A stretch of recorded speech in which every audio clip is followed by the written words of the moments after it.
My dream job is to go hide in my office and play with equations. If I can do that full time, I would be super happy. I just feel like given the pressure there is both externally and internally in Europe relating to AI, then we cannot just ignore that. At this point in history, it's part of our obligation is to step up and say, we clearly have a role in society. It's not 30 years down the line, which is the common case with research. The turnaround time for AI research into AI product is months, whereas usually we're talking decades. Hello and welcome to SciLax, the podcast that is for people who love science and those ones that don't yet know that they do. And today we are in Denmark, in Copenhagen, because I had this amazing pleasure to participate in a conference, and we're recording during the EurIPS conference, which means, of course, I had to talk to one of the organizers. And one of the organizers is a person that has a difficult name for foreigners, so I'm for sure going to get it wrong, but I'm going to try. Søren Hauberg? Okay. That's pretty good. Thank you. So Professor Søren Hauberg, who is a professor at the Department of Applied Mathematics and Computer Science at the Danish Technical University, and Søren does machine learning and computer vision research. So we talked a bit about machine learning and computer vision research here on the show, but I'm sure we're going to dive deep into what Søren does and, of course, talk about the conference as well. Why about the conference? Because, well, it's pretty impressive what happened because it's the first time EurIPS is organized and it aims to bring world's leading AI expertise and research to Europe, which is, of course, very dear to our heart in the podcast. Søren, thank you so much for coming today. Well, thanks for having me. Okay, so I did hear about NeurIPS before, but not as much as I heard here. So I understand it's a huge event. And now you say one day, sit down, say like, well, let's have something European.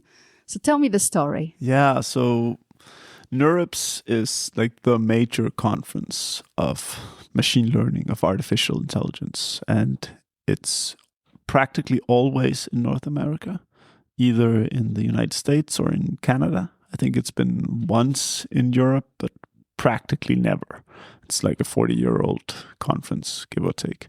As you may have noticed, there's a lot of activity in AI, and it's also a bit of a political hot potato. People are basically weaponizing AI research by trying to say the leading AI companies should be American, the leading AI companies should be in Europe or whatnot. But it's clearly like it's fighting ground for politicians. And we're, us researchers, are somehow caught in the middle of this. What we thought that it was kind of problematic that if this battle rages at the political stage, that we then have this community structure where the entire community has its top meeting consistently in the Americas.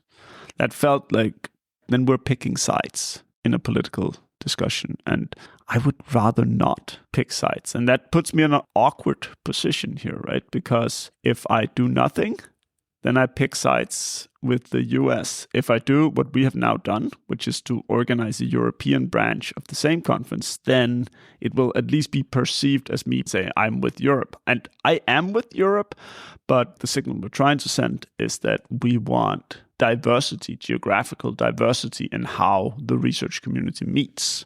That it's a problem if there's like a systematic trend in that we always meet in the US. Because there's a lot of side effects of conferences. So if you walk around the conference halls here, you will notice that there's a lot of companies exhibiting. There are startups that are actively trying to recruit people, trying to recruit investors. There are big tech companies trying to find their next tech talent. And these things directly play into society. It's direct, measurable economic impact we're talking about. And if that happens exclusively in the US, that's a problem. Then our contribution to the world becomes that European researchers actively contribute to the US economy, but not to the European one. And the taxpayers can't be happy with that. I know, sorry, I'm just rambling on here. But with that in mind, we sort of decided that it was the right moment to say that Europe needed its own sort of top conference that could sort of play a similar role to NeurIPS, but consistently in Europe, because society should demand that of us scientists, that our sort of spill-off effects are also hitting Europe. It's a very interesting point, because I have to say that often in the show I have scientists and I don't necessarily always notice the application of their research and their presence in the general debate. But what you're basically saying is that you want to take a seat or you have no choice. I feel like I'm forced to it. So to be perfectly honest, I don't want to take that seat. I would much rather have somebody else do it. My dream job is to go hide in my office and play with equations. If I can do that full time, I would be super happy. I just feel like, given the pressure there is both externally and internally in Europe relating to AI, then we cannot just ignore that and say, no, my job is to play with equations. I feel like at this point in history, it's part of our obligation is to step up and say, we clearly have a role in society. We do have direct impact on society. It's not 30 years down the line, which is the common case with research. It's really like the turnaround time for AI research into AI product is months, whereas usually we're talking decades, right? You can see work on quantum computers and whatnot. I mean, we're talking 50 years of work, and we're beginning to see something that might turn into a commercial product someday. And that's the common setup for the sciences. But AI is just basically like that transition from here's a funky idea into here's a product. It's immensely short, because basically everyone has a lab of their own. And this is sort of the weird case of AI, is that like you have an AI lab in your pocket right now. You have a smartphone. That smartphone is equipped with dedicated hardware for running neural networks, and like it's there, it's in your pocket. If I want to take my research and like put it to active use on your phone, that's feasible. I need a good engineer, but that's it.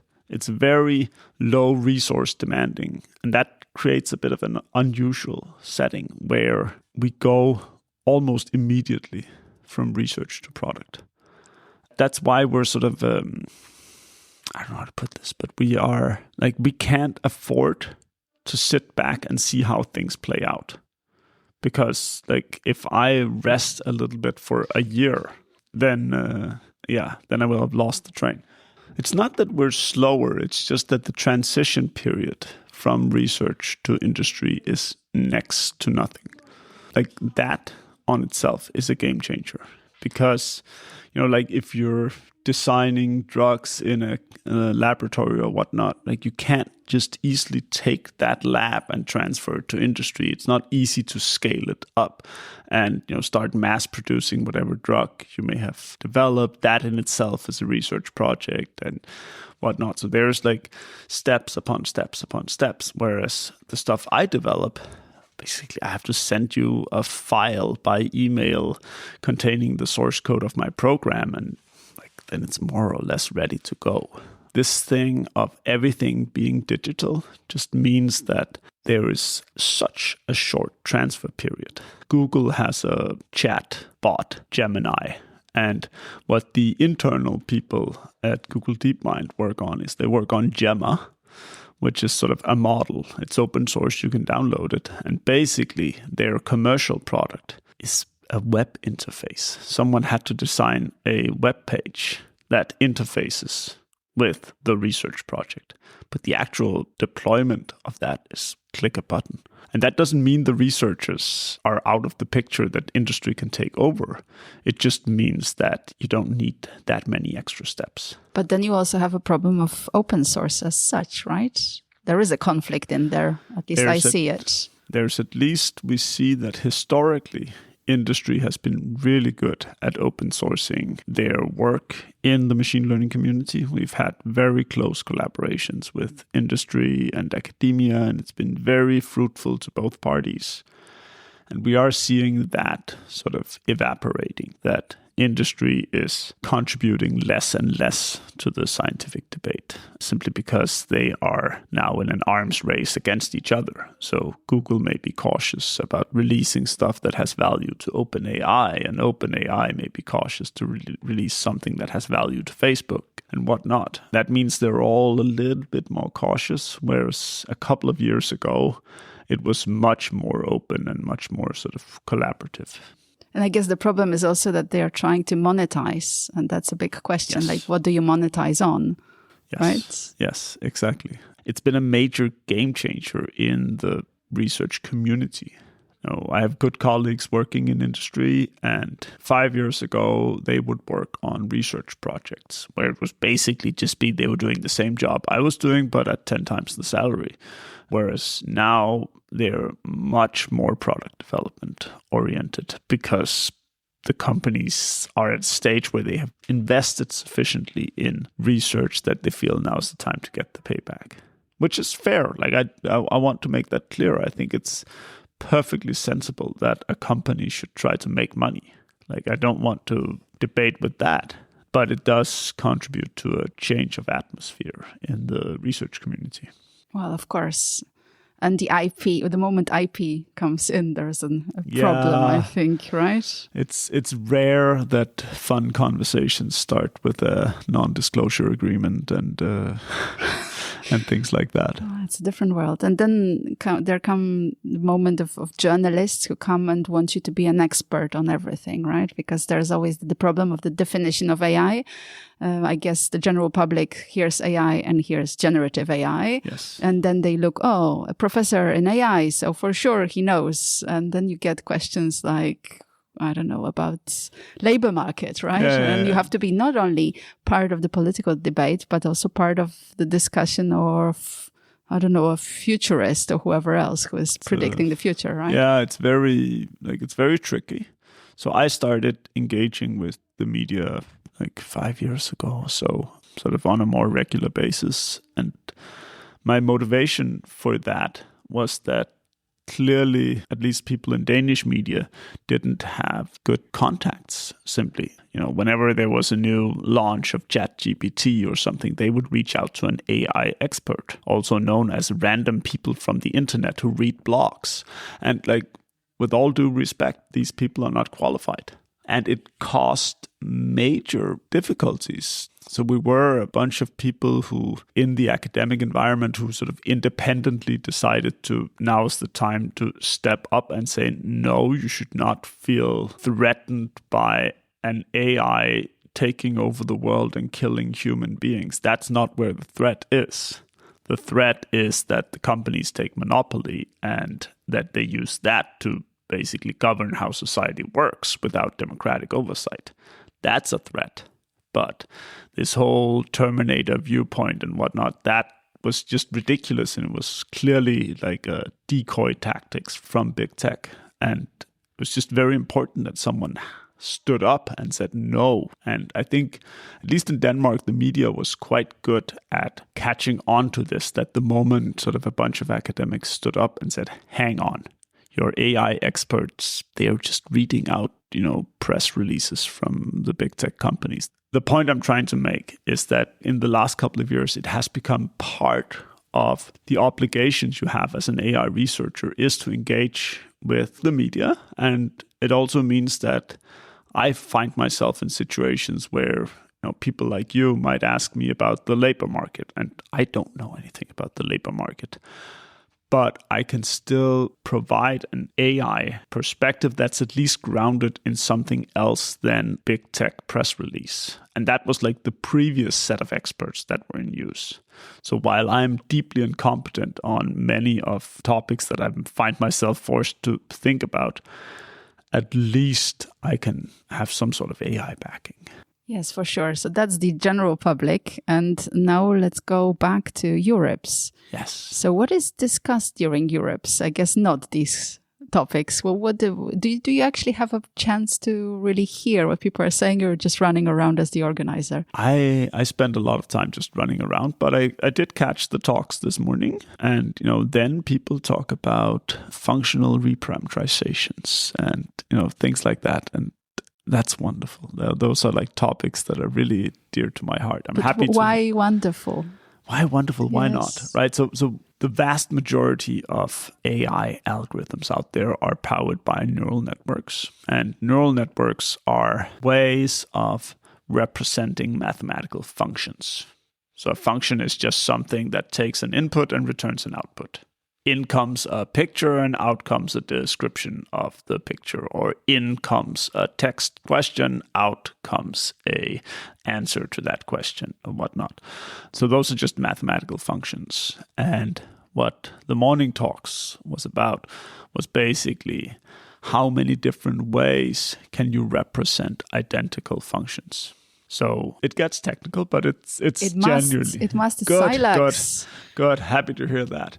One of the challenges we have in deep learning, so that is working with neural networks, is that we're given data and we try to make a neural network fit that data, explain that data. Then what happens is that there are often infinitely many ways of fitting the data, and they're all sort of equally good in terms of how well they explain the data that they're trying to explain. But they may behave differently when given new inputs. So you may have two different neural networks that have identical behavior on the data you use to develop the neural network. But when a new query comes in, when a user asks a question that hasn't been asked before, then the behavior of those two models may be different. And sort of like trying to mathematically characterize those properties is like fundamental in trying to do something about controlling what happens when a neural network sees an input that it hasn't seen before. So you may have heard about neural networks hallucinate. That was like one of those buzzwords that go about. And it just means that you have a neural network, you give it a task, an input, and sometimes it just produces output which is non-physical, non-meaningful, non-plausible. And where for a human, it's easy to say this is ridiculous. But all it's doing is that it's evaluating a function, and that we have chosen to pick a certain function. And our difficulty is that we have data, we use that data to evaluate which functions are better than which.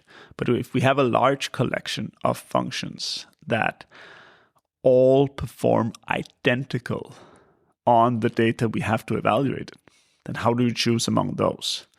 And that's basically like what the morning talks has been about, is to characterize these symmetries, these invariances that are baked into neural networks that can help explain, when does a model do something that's a hallucination, so to speak. But really what we're practically looking for is we're looking for functions that when giving an unknown input or a previously unseen input, they will produce the simplest possible output that is, consistent with the data it has worked with, and sort of characterizing this notion of simplicity. Like, it's very easy for me to say in words, so just give me the simplest possible function. But what does that mean?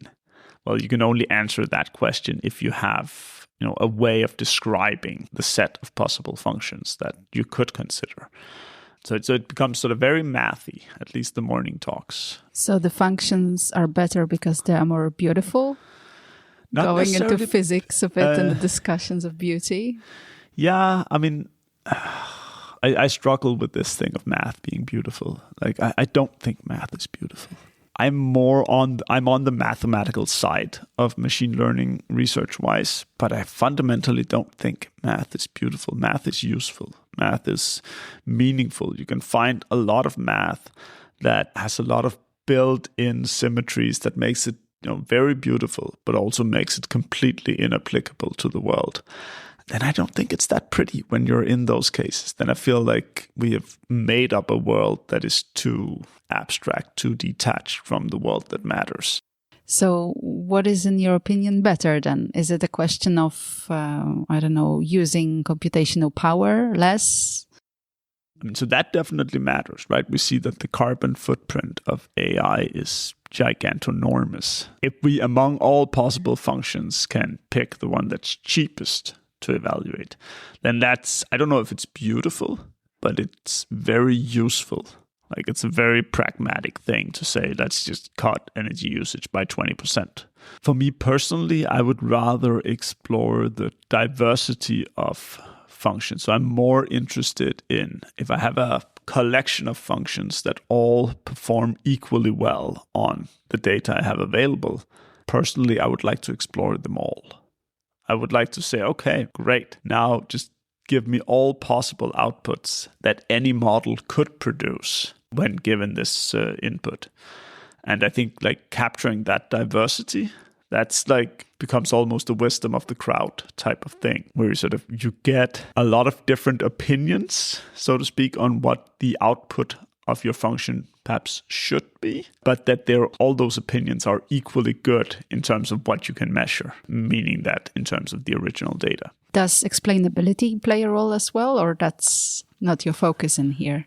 No, but it does, in the sense of, if you're able to capture this diversity of opinions, then that translates into some notion of how reliable is the actual output that you're looking at.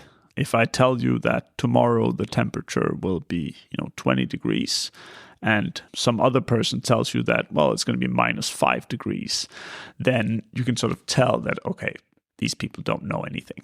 They're clearly in disagreement with each other. I have no information.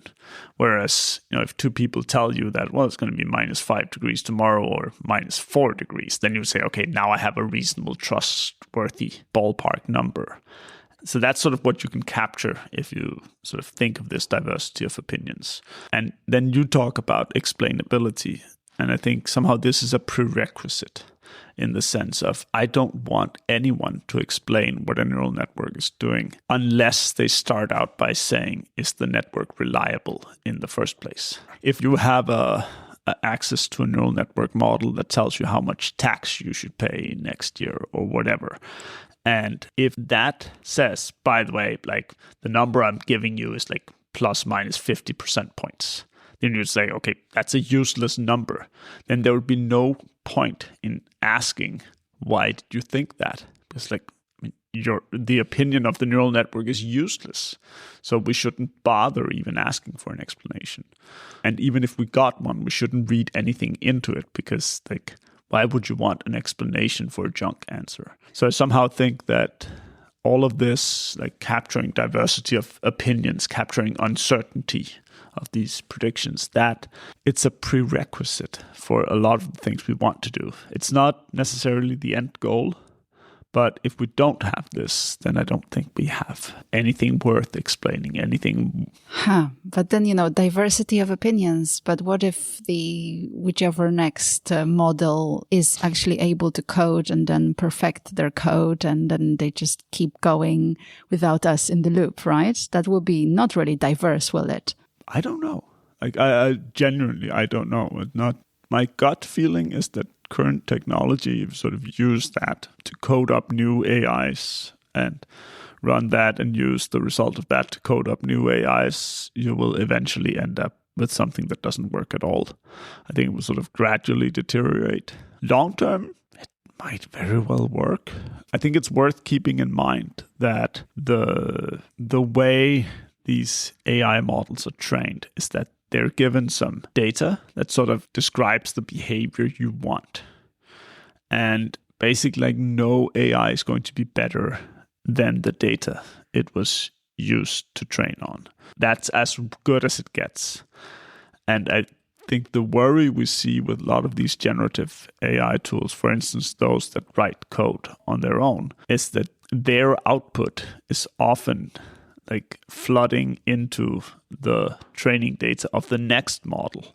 And that means whatever mistake happens early on in this infinite cycle will sort of just gradually increase. So I'm very skeptical of this notion of AI being used to write code that is then used to produce an AI and whatnot. I mean, I think it's useful if there's a human in the loop that can sort of correct and adjust and, work with the AI. But I think the AI just doing it on its own, no, it's going to diverge. It's going to return nonsense eventually. We'll see. I hope you are right, to be honest. This is really too far, hopefully, in the future to discuss it right now. It's a fast-moving field. It is, right? Totally. But going back again to the conference, in the sense that, we're talking experts and different keynotes. It's just the beginning of the conference, so you obviously can't tell me what was the best keynote, but you know more or less who's coming, hopefully. Yes. But it doesn't mean that everybody came. And I know that you prepared a pub quiz question about it. So if you can ask the question, and listeners, remember, answer only at the end. For context, we invited 5 keynote speakers to this conference. So the pop quiz is sort of what's our rate of keeping those speakers? Basically, how many people canceled their keynote in the last 2 weeks? Retention rate or whatever. There you go. Okay, answer at the end. Very, very interesting for sure. But when I was preparing for the discussion, I did read a little bit about your research and everything, and I noticed machine learning, but I also noticed computer vision. Yeah. I don't see the computer vision aspect here. Is it also discussed, or I just missed something? Or no, the computer vision community has its own set of conferences. Okay. They still come to machine learning conferences because today computer vision is very strongly linked to machine learning. Basically, putting it a bit brutally, then you would say that computer vision is an application field of machine learning, that machine learning technologies are used to push forward computer vision. In practice, it's sort of symbiotic. There's a lot of computer vision research that is then generalized to non-computer vision problems, and there's a lot of machine learning which is used to improve on computer vision and whatnot. So it's a very sort of healthy working relationship there is between these two communities, but we tend to have separate conferences. Because what I was wondering, that in the past, obviously, it was the whole challenge of trying to describe what we're seeing so that the machine would understand what we're saying. But right now, with all the possibility of training data and actually getting the result where the machine starts seeing, I kind of feel that, as you said, it's really, the affinity is real or not. Or there's still, we have to talk about 3D, where are we with this? Tools today for extracting 3-dimensional structure from 2-dimensional images. Yeah. That means you take a picture with your phone. Can you then tell what is the underlying 3-dimensional world? Tools for that are getting remarkably good, I have to say. In practice, they rely on the fact that there's statistical tendencies in what we take pictures of. We often take pictures of man-made structures. They have a lot of flat surfaces that you can sort of statistically take advantage of. And that's what all sort of these models that extract 3D information from 2D data, is that's really what they're doing. They're leaning into the fact that there's a bias. We don't take random pictures. We take pictures of stuff that matters to us. And then we can use statistical trends of that data to get a 3D structure. And that works remarkably well. A former student of mine is doing a startup where they basically mount cameras in nursing homes. And it's just a camera. So it's a fairly cheap device. And then from that, they can sort of get 3-dimensional descriptions of the environment they're looking at, of people walking in it. They can detect when elderly fall, such that a nurse gets an alarm and quickly runs in and pick people up and whatnot. And all that processing happens in 3D because that's really required to assess, did the person fall or did the person sit down or whatnot. And that, it's just remarkable how well that technology works. But the reason why it works is because there are very strong tendencies. If you take a picture at a nursing home of sorts, an elderly care home or whatnot, it's going to look in certain ways. There's going to be a flat floor. There's going to be flat walls. There's going to be a bed in the corner. And, all these statistical tendencies is what the underlying neural networks can exploit. And that's sort of why we can then do it. If you then take the same technology and take it to the jungle, it's going to produce crap. Because that's not what it's designed for. It simply won't work at all. In general, a lot of the techniques work really well for man-made structures because they're so simple. Humans are so ridiculously naive in the constructions we make, and nature is much more complex, and we're not at that stage yet. That's for sure. And that actually also circles back to data collection itself, right? I mean, I participated in some presentations yesterday about using data for and AI as well for different predictions of wildfires and so environmental AI, if you want. And in the end, if you look at it, it's always satellite data that we're using for that, right? So if you were to actually use these cheap cameras to gather other data, again, you can train a model and you can do so many different things. Yeah. Which sounds really cool. It is really, really cool. These things of tracking wildfires and whatnot, I mean, it's immensely useful if you can, first of all, if you can predict where is it going. You have an ongoing fire. If you're lucky enough to have a satellite above that, and you can collect data and actually predict 1 hour from now, the fire will have moved over here. Then you can just go cut down trees and basically stop the fire.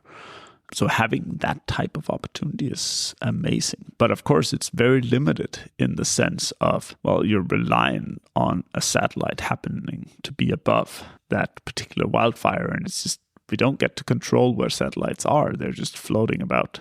So ideally, you would say, let's just launch a drone. But then we're back to we don't have enough data. We don't have data from hundreds of thousands of drones flying over wildfires. We have that with satellites because they've been watching us a long time.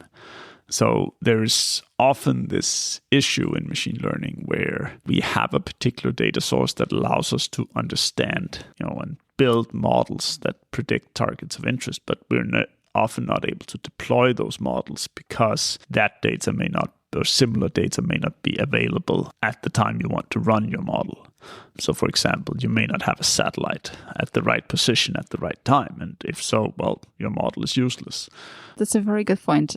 Going back to the roots, because I actually contacted you a couple of months ago because I was looking at the new ERC Ambassadors program, and I just got excited about all the different researchers in Europe joining and what they were specialists in and all that. And also, you have had a longer romance with ERC, let's say, if we can call it this way. I don't know what ERC will say to this. I'm happy with that. Yeah, and you have a consolidator grant right now, right? Yes. So tell me a little bit, what are you planning to do? So let's look in the future, but maybe easier to predict. I don't know. There I have a very clear plan. Okay, you should, I guess. I will realize it is, of course, a different question. Okay. So one of the key problems we have in AI on the mathematical side is the question of, can we solve a given problem? So given data, we want to take a neural network, fit it to our data, and the way we do that is we set up an optimization problem. That just means something where we specify we want to, for instance, minimize the error we make when we predict something on our data. What we often find is that there are infinitely many equally good solutions to a given optimization problem. And that we call an identifiability problem. It just means we cannot identify the correct solution. There is not a unique solution. And what we're exploring in this Consolidator Grant project is sort of a general theory of, can you take questions that are unidentifiable and reason about relationships between possible answers. Okay, that sounds terribly abstract, but it boils down to something very relatable. So the way we think of neural networks is that they work in stages. So it's something that You have a piece of input data. You process that produces an output. You process that output to produce another output. You process it. Sort of works in this repetitive manner. And we tend to think of these intermediate quantities as representations of our data, meaning we have some raw data, but it may come with like the wrong units of measurement, like the units of measurements of our data may be suitable to describe the measurement device, but they may not be suitable for making our final prediction. So what these neural networks do is that they transform the raw data into a more suitable representation in order to make the final prediction. And that representation is almost always not identifiable, meaning that there's almost always never a unique representation which is better than any other. And sort of built in mathematically into the problems we're solving, that forget about. That's just not the case. Imagine you being a biologist. You've gone out in the lab, collected a bunch of data about cell movements or whatnot, and you try to figure out what's going on. Now, a common thing people do is that they train a neural network to predict something about that raw data, and then they look visually at the intermediate representations. And then from that, they try to interpret what happened. What's going on? Which pattern is the neural network picking up on? And this is great. You can find like multiple thousands of biology papers that are like covered in plots of that type, where you literally like make a map of the world of cells or whatever it is, and you try to visually see what are the patterns. The problem is that if that representation, that plot, is not identifiable, it means it's not unique. It means that if you were to rerun your algorithm, you just get a different plot, and it may reveal a different pattern. And then what you should be doing is you should be saying, oh, then I can't tell anything. Like if I can, given my data, I can get two different explanations that superficially are equally good, but they are different. Then you shouldn't choose. Then you shouldn't sort of conclude anything from that. And unfortunately, that's quite common in across a wide array of fields, is that they don't think of this identifiability challenge. And that means you end up drawing wrong conclusions from your data, or at least conclusions that cannot be backed up, where there's like mathematical counter argument that says you're drawing conclusions that are not in the data. But that also influences replicability then. Yes. Big time. So it's fortunately very common that people release software alongside their publications to reproduce plots and whatnot. And often if you just take that software and run it, you will get a different plot than the one that's in the paper. And then you're like, okay, that's not reproducible. And this is not to fault the people who do this work. It's to fault the machine learning people, the people like me who provide those tools that allow people to make that misinterpretation. Anyway, so what we're trying to do in this ERC project is to build the mathematical machinery for identifying relationships between representations. So what does that mean? That means that imagine that you have two cells. If data from two cells, you take the first cell data, send it through a neural network, you get a representation. Take the second cell data, send it through a neural network to get a representation. Now, what I'm telling you is that those representations, they are not unique. But what we're working on is showing that the relationship between those representations can be made unique. So that means you may not be able to tell where things are in this abstract representation space, but you may be able to tell, for example, how far things are apart. So you may be able to uniquely determine that two cells are similar or dissimilar in this abstract representation space, even if the space itself is not unique. I know that sounds pretty weird, but it boils down to something very simple. So as an analogy, and I can make this analogy because the math is the same. If you make a map of planet Earth. Then you can sort of think of, you put in a dot for every city on planet Earth. And you can think of those dots representing a city as like a representation of something. And depending on how you choose to draw your map of planet Earth, like remember, planet Earth is this round thing, and a map is this flat sheet of paper. You cannot, like it's a mathematical impossibility to take something on a sphere and represent it on a flat piece of paper without introducing a distortion. So that means how you choose to draw your map will like change where the dots for the individual cities are and if they look close or far away. And we all know this thing. If you look at the standard, map that we have in Europe, then Greenland looks gigantic and the North Pole is this long stretched out thing, which it really isn't. It's this very small concentrated thing. And we have all these distortions and we're just used to dealing with that. We know that this is like a mischaracterization of the true thing. And it's that mentality we're trying to inject into the minds of people who interpret real data by looking at neural network representations. We're trying to tell them you're getting a map. That map is distorted. You cannot trust the meaning of, a dot, a data point. You cannot assign any meaning to where that is. But what you can assign meaning to are things like how are cities related to each other. So independently of how you choose to draw your map of the world, there's always a mechanism for determining how far are two cities from each other. And that quantity is identifiable. That's sort of what we're proving in this project, is to say that relationships between, abstract representations is actually something you can determine. So even if you cannot determine what is the correct way to represent a given cell, you can uniquely determine what is the relationship between two cells in the abstract representation you've chosen. Okay, and it's 1 year in, so I guess we have to wait, right? 1 year in, we more or actually less? have, the first theoretical results are out showing that this is possible, that you can do this. What we need to do is we need to also build practical tools that make it work and make it sort of realizable to, to other scientists. At this point, it's largely just equations on a piece of paper and not so much as a tool. But we do have the theoretical results. They are in and they show that the driving hypothesis is correct, that you can do what I just described.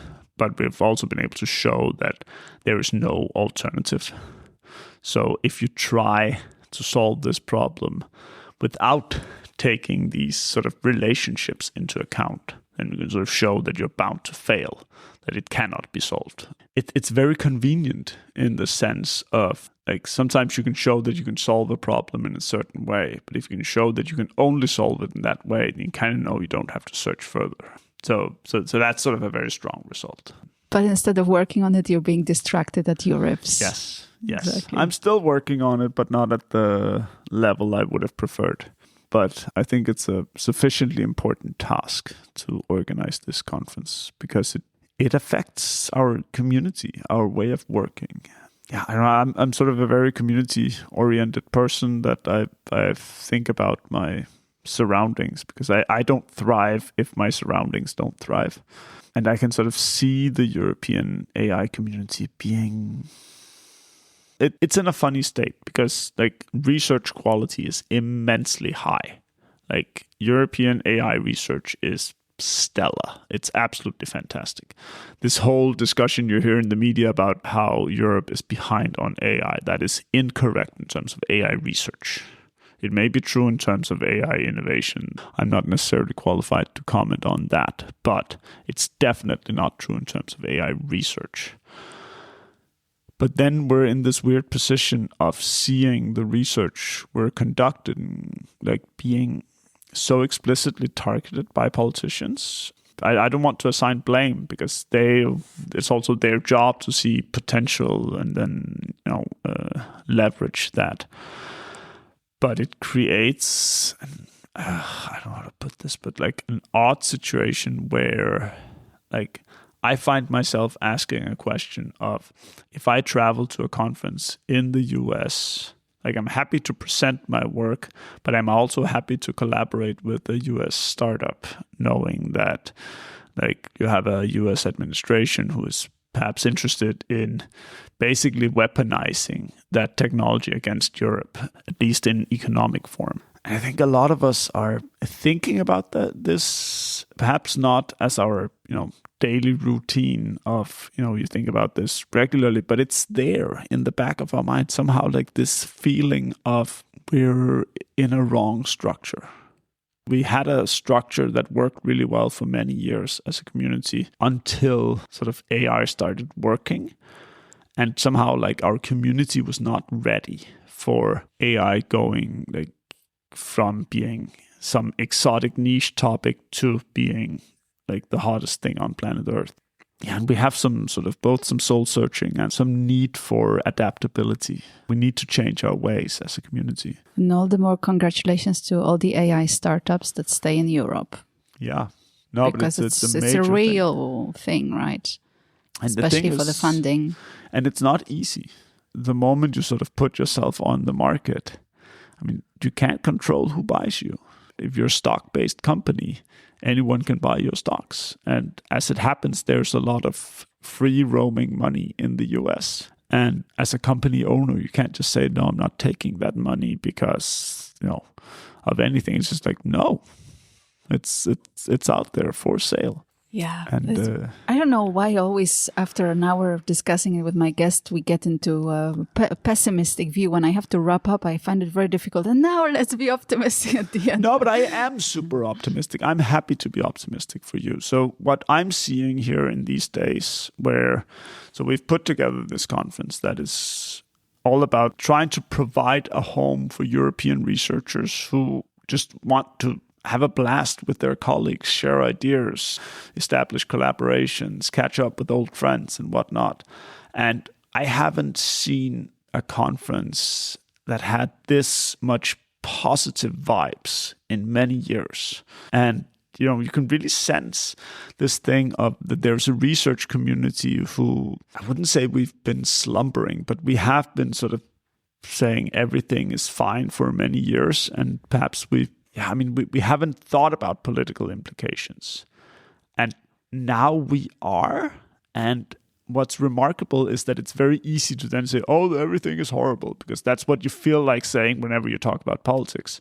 But actually, what I sense is that people feel energized. They feel like, okay, we are somehow required to step up.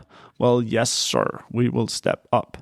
So I'm sensing like a lot of enthusiasm in the community over this idea of the cat is out of the bag. We have been able to have the conversation about how do we restructure ourselves, because some sort of restructuring seems to be required in the light of AI going big. That's not about geopolitics or anything. That's just about having a scientific field that's just exploding in popularity. There's so much enthusiasm in the hallways right now. I take that as a sign of, at least Europe at the research level is coming together. And I think that's going to be remarkable. It's going to be more fun as a scientist, but I also think it's going to be beneficial for society that we somehow say, okay, we need to accept that we have a role.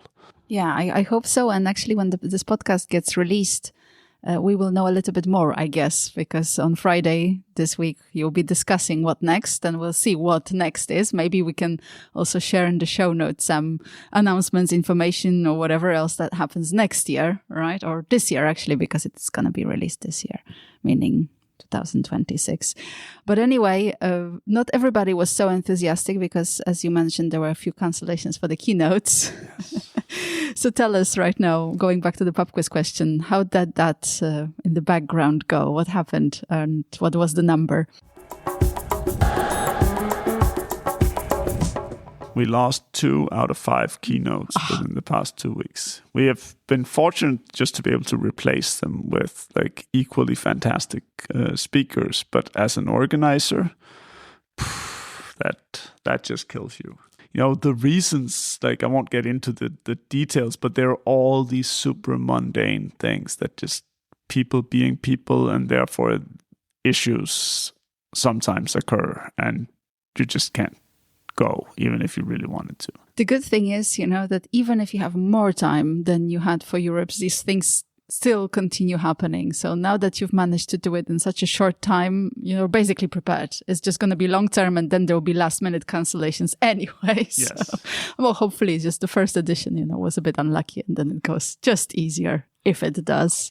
I think these things will always happen. Exactly. And it's just like, it's part of life, and we should just say that's the way it is. But everything we're doing in this conference has been thrown together on an immensely short time scale. Like, we started planning about 6 months ago. The US version of the conference, like, planning starts about 7 years in advance. So the time available we had to make this happen was ridiculously short. And that means we made a lot of mistakes, and a lot of things didn't pan out the way it was intended and whatnot. And it's fine. Like, seriously, science is the act of making mistakes and making them systematically. We're making mistakes while organizing conferences, but we do it systematically, such that if the event continues another year, we have something to learn from. Totally. And what remains is to thank you so much for sharing a little bit of the vibe of the conference and a little bit, really tiny bit of your research as well. Thanks you. Thanks for having me. And this is it for today. Don't forget to subscribe, to follow us, rate us on all the podcasting platforms.